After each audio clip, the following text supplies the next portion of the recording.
Everything is an act of God. You don't have any control of your life. You are just a spectator. This is one of the underlying themes of the recent Malayalam film Aarkkariyam.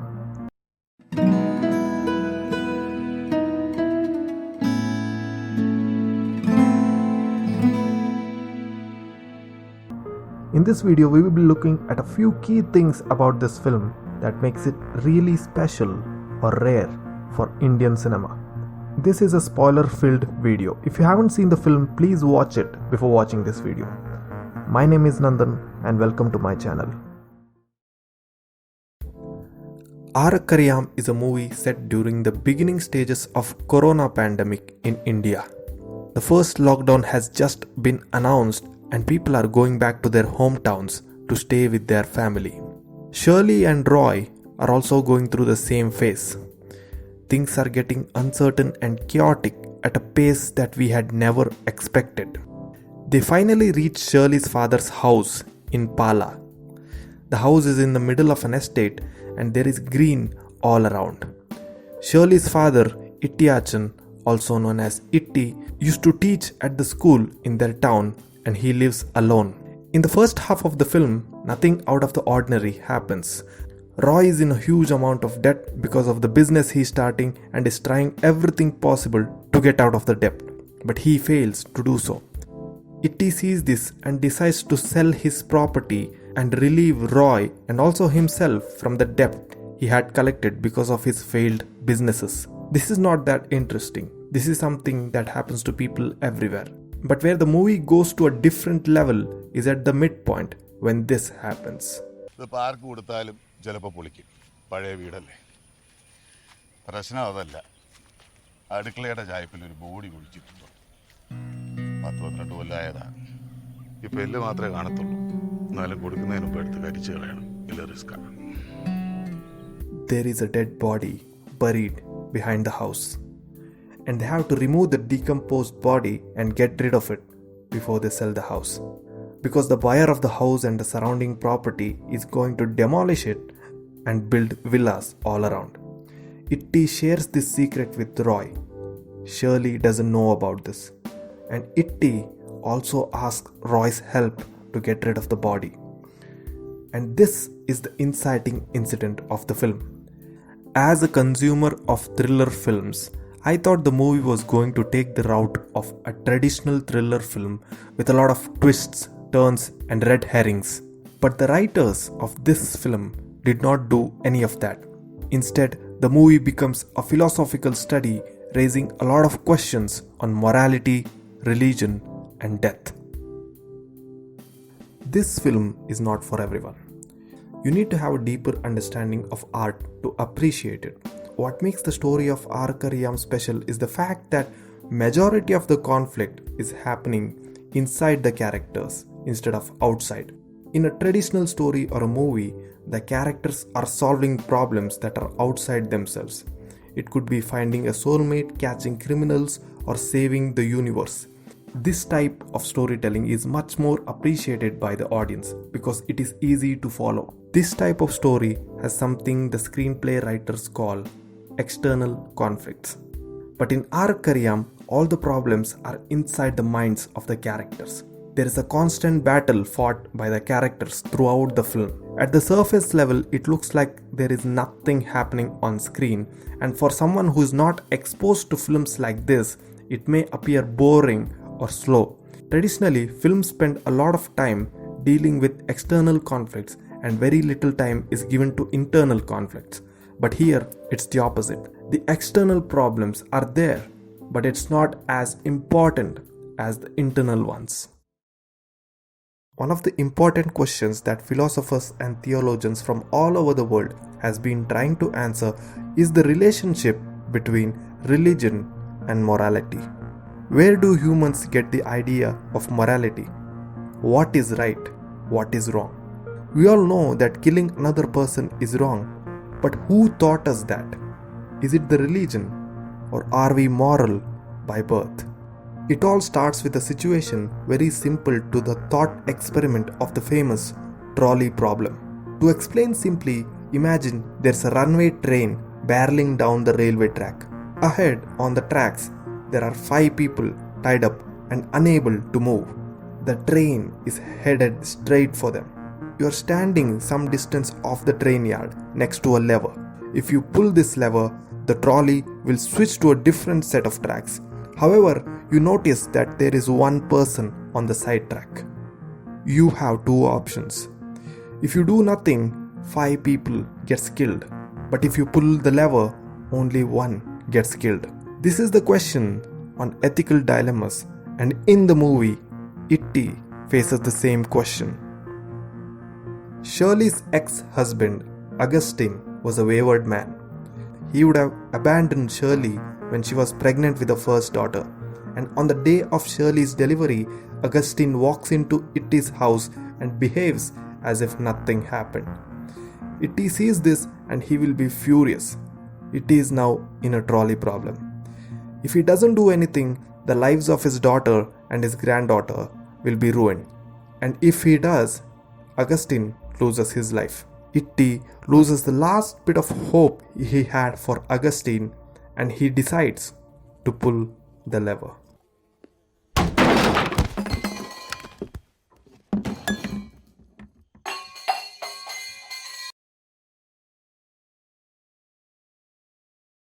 Now, let me ask you a question. Do you think what Itty did was right? On the first glance, it looks wrong. He committed a murder. But Itty is also responsible for the well-being of his daughter, Shirley. And he knows that if he doesn't come up with an end to Augustine's madness, both his daughter and his granddaughter's life will be ruined. And he decides to take this drastic step. After a few days, Shirley identifies a different dead body as Augustine, and the case will be closed. Itty, being a religious man, thinks that he is not the one to be blamed. He thinks what happened to Augustine was an act of God, and Itty is just a medium through which God made it happen. And thinking this, Itty will be at peace with himself and will be having no guilt. And after this, Shirley's life gets better. She marries Roy and she will be happily leading her life in Mumbai. This incident raises a question. Does religion have the power or the authority to distort morality? Does being a religious man give you the right to commit a murder on the name of God? Where do we draw the line? These are the questions that will be running inside the mind of Roy, Shirley's husband. In the movie, there are many scenes that establish him as a person who is not that religious. And when Itty tells his secret, Roy will be losing his control. Roy, being a person who will be living in the city, will be exposed to the realities of the city life and will not be as much of a believer in the existence of God. And because of this, like any normal person, he will be having a hard time digesting the fact that there is a dead body buried behind the house. The main conflict of Aarkkariyam is the argument that happens between the morality of Roy and the morality of Itty. In Roy's point of view, what Itty did is a crime. But in Itty's point of view, everything he was doing has a divine meaning and God is on his side. And this is an important takeaway from this movie. We can see heinous crimes taking place all over the world because of religious reasons, and at the same time, many of us believe that religion is the reason why we are moral. Is that really true? Roy will be asking the same question to himself. In the movie, even though his expressions are subtle, the questions and the stress he is facing is vast. He tries to convince Itty that he won't be able to help him, but Itty will not be able to accept. On one side, he wants the money, and on the other side, there is his morality that is stopping him. Once again, we are in a trolley problem. If he doesn't help Itty get rid of the body, the property cannot be sold and he will go bankrupt, ruining the life of himself and also his daughter and wife. But if he does help, he will have to live with the fact that he was a part of a murder. There are many scenes in the film that shows how Roy is seeing Itty praying to God and reading the Bible many times a day. Roy knows that Itty has become ignorant because of his religious beliefs and doesn't know the consequences. But on the other side, he is fighting a battle where he doesn't want to be ignorant and be in line with his morality. But after a lot of failed attempts to come up with a solution, finally Roy also gives up and decides to help Itty. He chooses to give up his morality and chooses the morality of Itty. In the end, what the film is trying to show is how the idea of good and evil or morality gets compromised because of religion. And the character of Sundaran is a metaphor who sums up this exact theme, the ignorance. Sundaran is a mentally challenged person who will be a neighbor of Itty's. He appears in the beginning of the film when Itty goes to buy fish. Sundaran, being mentally challenged, will not be able to express his feelings to others. When Itty kills Augustine and will be burying his dead body, Sundaran sees this and helps Itty. Sundaran represents the ignorance of the people who will have seen bad things happen right in front of them but aren't able to express it to anyone. On my second viewing of this film, I noticed an interesting thing that happened even before Itty confesses about the body. In this scene, when Roy casually decides to sit on the firewood, Sundaran starts to shout at him and tell him to get away from there. Sundaran knows that there is a person below it and he will be trying to tell this to Roy. But as soon as others become suspicious,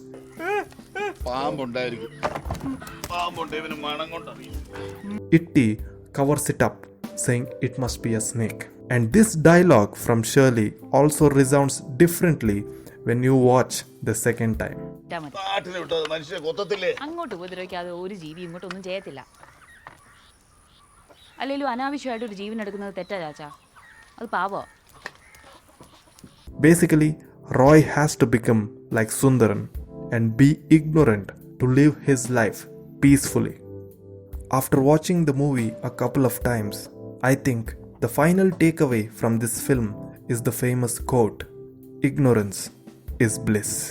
പക്ഷേ എല്ലാ പ്രശ്നവും ദൈവത്തിന് കൊടുത്തിട്ട് ഉറങ്ങാനും മാത്രം അങ്ങോട്ട് വിശ്വാസം പോരാ. സത്യത്തിൽ ചാച്ചൻ പറയുന്നതാ ശരി. You should not worry about things beyond your control. Thank you for watching this video. If you have watched the film, do let me know your thoughts in the comments. And for more videos like this, do subscribe.